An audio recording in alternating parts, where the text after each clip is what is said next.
ప్రపంచంలోనే ఆర్థికంగా టాప్ లో ఉన్న దేశాల్లో ఏ దేశం నెంబర్ 1, నెంబర్ 2, నెంబర్ 3 చూసుకుంటే ఖచ్చితంగా అందులో చైనా అనేది ఉంటుంది. బట్ అలాంటి చైనాలో కూడా కనీసం ఇంటి అద్దె కట్టడానికి డబ్బులు లేక, కనీసం ఉండడానికి ఇల్లులు కూడా లేక చాలా మంది ప్రజలు ఇబ్బందులు పడుతున్నారు. సో ఆ విశేషాలు ఏంటి? అలాగే ఒక టాయిలెట్ అంటే ఒక బాత్రూమ్ ఉంది కదా, ఒక బాత్రూమ్ రెంట్కి తీసుకుని ఆ బాత్రూమ్ లో జీవిస్తున్నారంట. సో అది ఫుల్ డీటెయిల్స్ మీకు ఈ వీడియోలో చెప్తాను. సో తెలుసు కదా, నా పేరు కింగ్ సతీష్.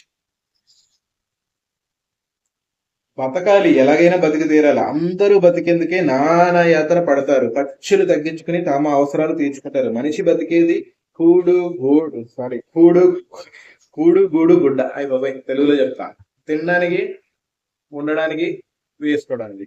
ఈ మూడు ఉంటే చాలు. ఈ మూడింటి కోసమే అందరూ బతికేది. కానీ ఈ ప్రపంచంలోనే అలాంటి వాళ్ళు కొంతమంది, అంటే కూడు గుడ్డ గూడు కూడా లేని వాళ్ళు కొంతమంది ఉన్నారు. చైనా లాంటి బలమైన ఆర్థిక వ్యవస్థ ఉన్న దేశంలోనూ ఇప్పటికీ అష్ట కష్టాలు పడుకుంటూ ఆఫీస్ టాయిలెట్ లో జీవించే వారు ఉన్నారని మీరు నమ్మగలరా?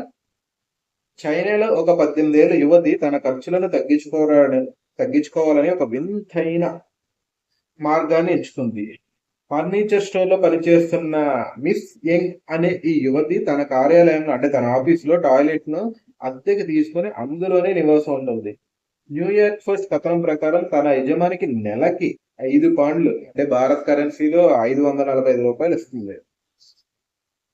యంగ్ మొదట నెలకి 21 పౌండ్లు, అంటే రూ. 2290 చెల్లించడానికి సిద్ధమైనప్పటికీ ఆమె యజమాని విద్యతో నీటి ఖర్చులను మాత్రమే వసూలు చేస్తూ ఆమెని తక్కువ మొత్తానికి అనుమతించాడు. ఈ ఆఫీసులో తలుపు లేకపోవడంతో అసహ్యకరంగా భావించిన యంగ్ టాయిలెట్ ను తన నివాస స్థలంగా ఎంచుకుంది. గతంలో తన యజమాని ఇంట్లోనే ఉండేది. నెలకు దాదాపు 34,500 సంపాదిస్తున్న యంగ్ కేవలం రూ. 4,580 మాత్రమే ఖర్చు చేస్తూ తన ఆదాయంలో ఎక్కువ భాగాన్ని ఆదా చేస్తుంది. ఆమె తన రోజువారీ జీవితాన్ని చైనా సోషల్ మీడియా డైన్ లో పంచుకుంటుంది. అక్కడ ఆమెకు 16,000 మంది ఫాలోవర్స్ ఉన్నారు. యంగ్ టాయిలెట్ స్టాల్ పై ఒక పెద్ద బట్టను వేలాడదీస్తూ ఒక మడత మంచాన్ని ఏర్పాటు చేస్తుంది. ఇది ఇతరులు లోపలికి రాకుండా అడ్డుగా కూడా ఉపయోగపడుతుంది. ఆమెకి బట్టలు పెట్టుకోవడానికి ఒక రాడ్ ఉంది. అంతేకాకుండా ఆమె పోర్టబుల్ హబ్ ఉపయోగించి టాయిలెట్ లోనే వంట కూడా చేసుకుంటుంది. ఒక గుడ్డ పరిచిన అంచుపై కూరగాయలు చక్కగా పెట్టుకుని అబ్బాబ్బాబ్బా షాపింగ్ బోర్డుపై ఆహారం తయారు చేస్తూ కనిపిస్తుంది. యంగ్ తన బట్టలు కూడా టాయిలెట్ లోనే ఉతుకుతుంది. భవనం పైకప్పుపై ఆరబెడుతుంది. నిద్రపోయేటప్పుడు వాసన రాకుండా ఉండేందుకు ఆమె ఆ స్థలాన్ని క్రమం తప్పకుండా శుభ్రం చేసుకుంటుంది. దుకాణం తెరిచిన సమయంలో వినియోగదారులు, ఉద్యోగులు టాయిలెట్లు ఉపయోగించడానికి వీలుగా ఆమె తన వస్తువులన్నింటినీ సర్దుకుంటుంది.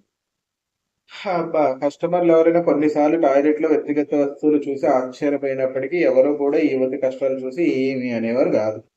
యంగ్ తన జీవనశైలితో సంతోషంగా ఉంది. భవిష్యత్తులో ఇల్లు లేదా కారు కొనడానికి తగినంత డబ్బు ఆదా చేయాలని ఆశ.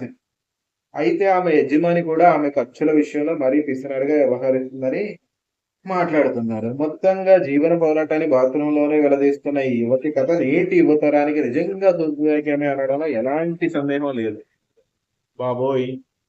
ఇదైతే చాలా కొత్తగా, చాలా వింతగా కూడా ఉంది. నేనైతే ఇప్పటివరకు ఎప్పుడు వినలేదు, చూడలేదు, చదవలేదు కూడా. First time. సో ఇలాగా జీవితం అంతా, అది కూడా 18 ఏళ్ళ మహిళ, యంగ్ ఉమెన్ టాయిలెట్ లో గడపడం అంటే నాకేం అర్థం కావట్లేదు. సో మీరేమనుకుంటున్నారు దీని గురించి? మీ ఒపీనియన్ ఏంటో కామెంట్ రూపంలో తెలియజేయండి. సో వీడియో నచ్చితే లైక్ చేసి షేర్ చేయండి. అలాగే మీరు ఎంతెంత రెంట్లు కట్టి ఉంటున్నారు, లేకపోతే మీకేమైనా ఓన్ హౌస్ ఉన్నాయా, మీరు వెబ్సైట్ అలాంటివి కూడా మీరు కామెంట్ చేయండి. సో అది మ్యాటర్. తెలుసు కదా, నా పేరు కింగ్ సతీష్. ఉంటా మరి. బాయ్.